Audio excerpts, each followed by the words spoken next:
कुछ बातें समझ लेनी चाहिए। एकांत के 3 रूप हैं।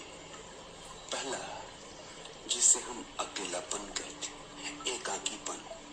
दूसरा एकांत, और तीसरा कैवल्य। अकेलापन नकारात्मक है। अकेलापन वास्तविक अकेलापन नहीं, दूसरे की याद सता रही। दूसरा होता तो अच्छा होता, दूसरे की गैर मौजूदगी खलती है, कांटा चुभता है, दूसरे में मन उलझा है। देखने को अकेले हो, भीतर नहीं, भीतर भीड़ मौजूद है।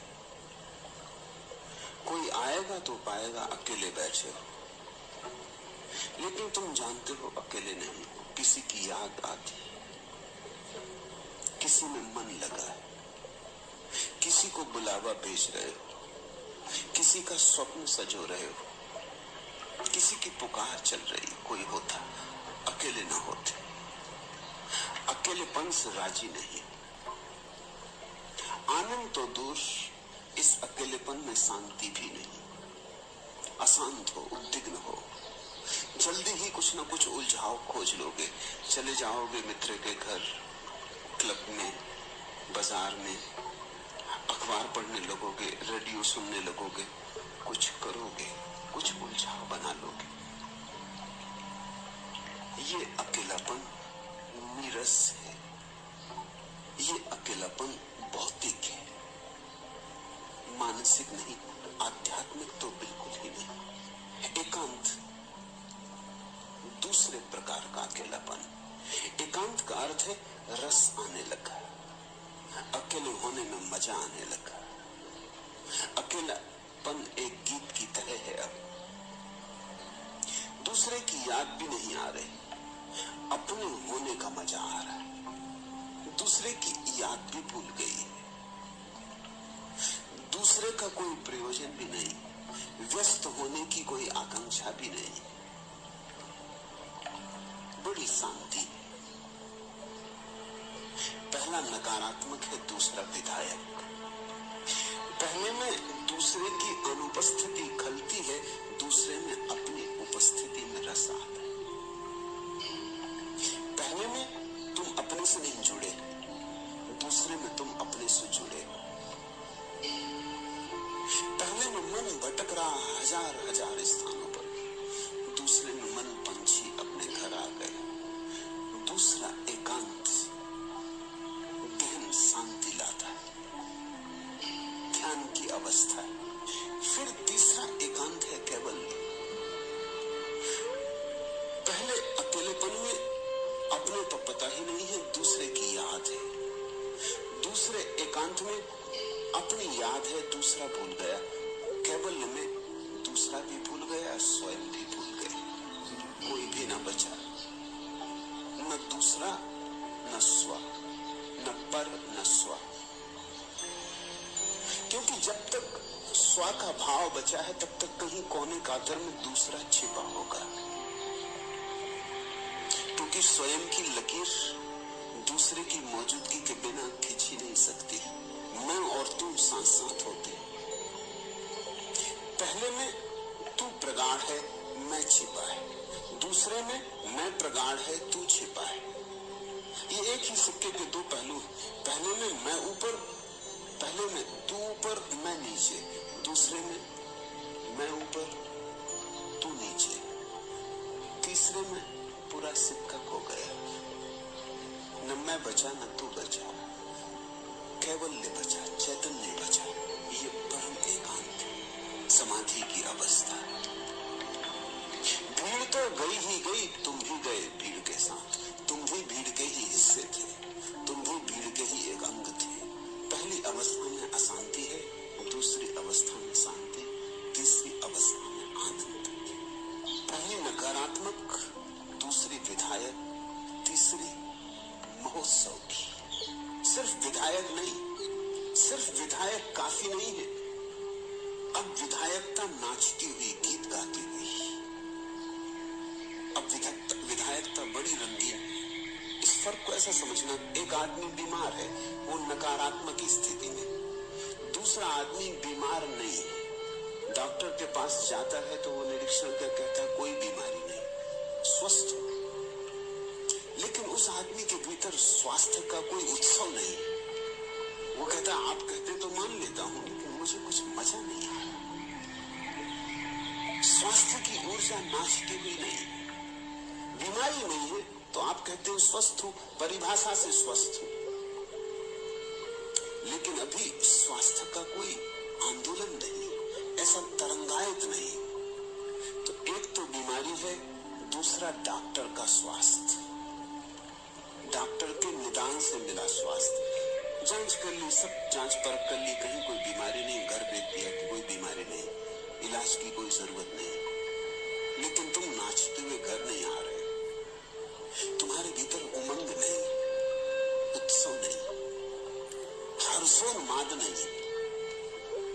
तीसरा एक और स्वास्थ्य है, जब तुम डॉक्टर से पूछने ही नहीं जाते, जब तुम्हारा स्वास्थ्य ऐसा अहिर्निश बरसता है, किससे पूछना है? बीमारी भी गई, डॉक्टर का स्वास्थ्य भी गया, अब तुम स्वस्थ हो। तुम इतने स्वस्थ हो कि अब स्वास्थ्य का ख्याल भी नहीं आता, स्वास्थ्य का ख्याल भी बीमार आदमी को आता है। अब तुम इतने स्वस्थ हो कि विधेय हो गए।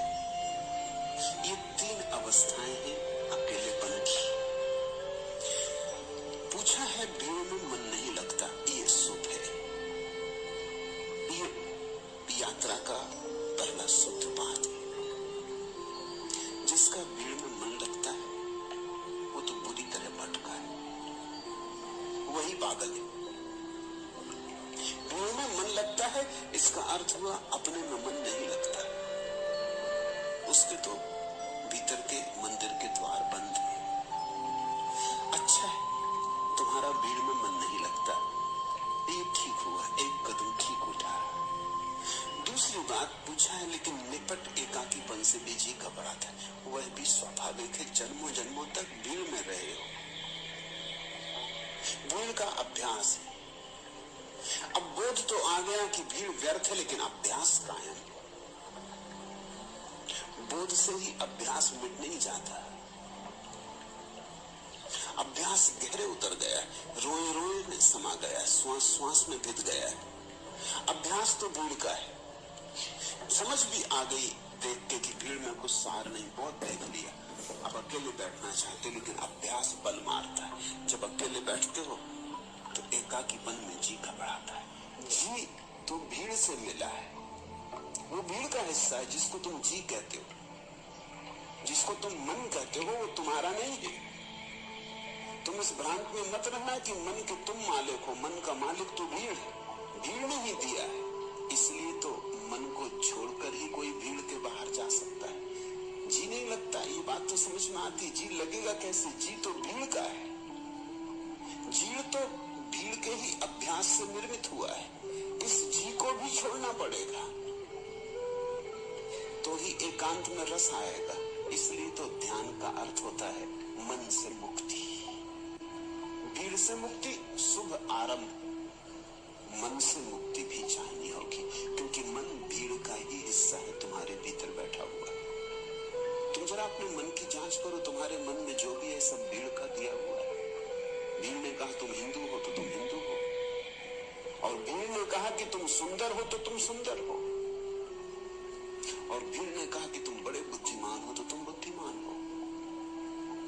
ये सब भीड़ की ही मान्यताएं, इन्हीं को इकट्ठा कर लिया, यही तुम्हारा जी। इस जी को भी छोड़ देना होगा। तुम जी से पार हो, तुम्हारा वास्तविक होना मन के पार है। तुम्हारा वास्तविक होना परमात्मा से आता, भीड़ से नहीं आता। भीड़ ने तो जो परमात्मा से आया है उसके ऊपर एक रंग रोगन की दीवार खड़ी कर दी, पर्दा डाल दिया है, उस पर्दे को तुम पकड़े हो। तो भीड़ से मन उब गया, ठीक हुआ। अब ये भी समझो कि भीड़ ने जो जो दिया है वो भी छोड़ देना होगा, नहीं तो अकेले में मन न लगेगा। मन कहेगा वहीं चलो जहां मेरे प्राण है, जहां मेरा मूल उद्गम है, मेरा स्रोत है। जहां मेरी जड़ें हैं वहां चलो। मन तो भीड़ में ही ले जाएगा, अमन में चलना होगा। इसलिए तो कबीर कहते हैं अमनी दशा। भीड़ से जिसे वस्तुतः मुक्त होना है वो बिना मन से मुक्त हुए न हो पाएगा। इसलिए तो मैं तुमसे कहता हूं जंगल जाने से न होगा। अगर तुम्हें जरा समझ हो तो भीड़ में खड़े खड़े अकेले हो सकते हो। मन छूट जाए बस। समझो तुम हिंदुओं की भीड़ में खड़े हो, लेकिन तुमने ये भाव छोड़ दिया कि मैं हिंदू। चारों तरफ हिंदुओं की भीड़ सागर की तरह लहरा रही, या मुसलमानों की या ईसाइयों की, लेकिन तुम उस भीड़ में खड़े हो और तुम्हारे मन में ये भाव नहीं रहा कि मैं हिंदू, मुसलमान, ईसाई। क्या तुम इस भीड़ के हिस्से हो? भीड़ में खड़े हो, दिखाई पड़ते हो, लेकिन बड़े अदृश्य मार्ग से तुम मुक्त हो गए। भीड़ कहती तुम सुंदर हो और तुम ये समझ गए कि दूसरे की बातों से कैसे पता चलेगा कि मैं कौन हूं, सुंदर की असुंदर, की स्वस्थ की अस्वस्थ, की ईमानदार की बेईमान, नैतिक की अनैतिक, दूसरे से कैसे पता चलेगा? ये दूसरे के आधार पर मैं अपने को कैसे जानूंगा? ये दूसरे अपने को ही नहीं जानते, ये मुझे ज्ञान दे रहे हैं। आत्मज्ञान को तो सीधे सीधे पाना होगा, किसी के माध्यम से नहीं। ये उधार बातें आत्मज्ञान नहीं बनेंगी। ऐसा तुम जाग गए और धीरे धीरे तुमने उधार बातें छोड़ दी। अब तुम भीड़ में खड़े हो जहां लोग तुम्हें बुद्धिमान मानते या बड़ा नैतिक पुरुष मानते, लेकिन तुम्हारे मन में अभी कोई धारणा न रहे। तुम जानते हो कि भीड़ को बीच में नहीं लेना। अब तुम भीड़ के भीतर भी खड़े, भीड़ के बाहर हो। कभी इसका प्रयोग करना, बीच बाजार में खड़े खड़े ख्याल करना कि बाहर क्षण भर को झलक मिलेगी, झरोखा खुलेगा, एक लहर की तरह दौड़ जाएगी तुम्हारे जीवन में, एक नई धारा। वही धारा एकांत में ले जाएगी। ठीक हो रहा है, जी घबराता है, जी को भी छोड़ो। जी को पकड़ा तो जी भीड़ में ले जाएगा। जी भीड़ का गुलाम, तुम्हारा नहीं। तुम्हारी इस पर कोई मालिकियत नहीं। ये तो बड़ी सूक्ष्म तरकीब है भीड़ की। उसने तुम्हारे मन को संस्कारित कर दिया है। वस्तुतः उसने जो जो संस्कार तुम्हारे भीतर रख दिए, उन्हीं के जोड़ का नाम मन। इसे भी जाने दो, हिम्मत करो। पहला कदम उठाया, अब दूसरा भी उठाओ। दूसरा कदम यही होगा कि घबराने दो जी को और तुम जानो कि मैं जी नहीं, मैं मन नहीं, मैं बाहर। धीरे धीरे जैसे भीड़ से ऊब गए हो, ऐसे ही अपने मन से भी ऊब जाओगे। तब दूसरा एकांत पैदा होगा। तब तुम्हें बड़ी शांति मिलेगी, अपूर्व वर्षा हो जाएगी शांति की। जन्मों जन्मों से जो प्राण प्यासे थे तृप्त होंगे। मगर यहाँ भी रुक मत जाना, क्योंकि बहुत से लोग शांति पे रुक जाते। वो सोचते हैं आ गया घर। शांति पड़ाव है, मंजिल नहीं। शांति सेतु है, अंत नहीं। अशांति से जाना है, शांति पर पहुंचना नहीं। अशांति से जाना है, शांति से होकर गुजरना है, आनंद पर पहुंचना है। जब तक आनंद न हो जाए, शांति बड़ी मुर्दा सी चीज है, अशांति के मुकाबले बड़ी कीमती। अगर अशांति और शांति में चुनना हो तो शांति चुनना, लेकिन शांति भी कुछ चुनने जैसी बात है। अगर आनंद और शांति में चुनना हो तो आनंद चुनना। अभी एक और यात्रा बाकी है। दूसरों को तो छोड़ ही दिया, अब अपने को भी छोड़ दो। दूसरे को तो विस्मरण कर दिया, अब अपने को भी विस्मरण कर दो। इस आत्म विस्मरण में, इस अहंकार के त्याग में ही परम घटना घटेगी। तब तुम सुनोगे पहली बार उस बांसुरी को जो आदमी की नहीं, जो परमात्मा की। तब तुम पहली बार निमित्त बनोगे, परम ऊर्जा के वाहक। तुम्हारा रोहा रोहा पुलकित होगा, उमंग से भरेगा। तब कैवल्य की दशा। चल पड़े हो, रुकना मत, लौटना मत।